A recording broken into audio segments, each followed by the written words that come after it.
ज्येष्ठ मास के शुक्ल पक्ष में आने वाली एकादशी को निर्जला एकादशी, भीमसेनी एकादशी के नाम से जाना जाता है। यह व्रत त्रिदेव व्रत माना गया है। यह व्रत वर्ष की सभी 24 एकादशियों के व्रत का पुण्य फल प्रदान करने वाला है। जो भी भक्तजन प्रत्येक मास की एकादशी का व्रत धारण नहीं कर पाते हैं, वो यदि वर्ष में केवल एक निर्जला एकादशी का व्रत पूर्ण नियमों का पालन करते हुए धारण करते हैं, तो उन्हें सभी एकादशी व्रतों का पुण्य फल प्राप्त होता है। इस दिन गोदान करना चाहिए।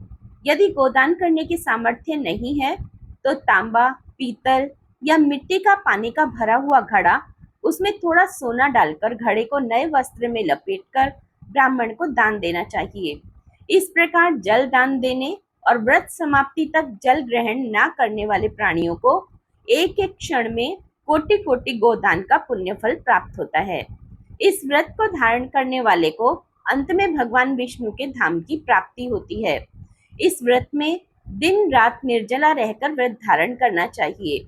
इस बार एकादशी तिथि का प्रारंभ 5 और 6 जून 2025 की मध्य रात्रि 2:21 से होगा और इसका समापन 7 जून 2025 सुबह 4:53 पर होगा।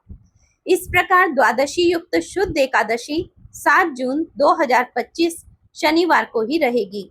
सभी भक्तजन निर्जला एकादशी व्रत 7 जून 2025 को ही धारण करेंगे।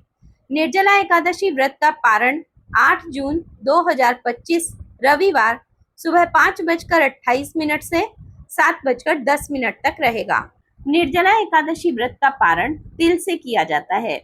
इसके लिए आप सफेद या काले तिल का प्रयोग कर सकते हैं।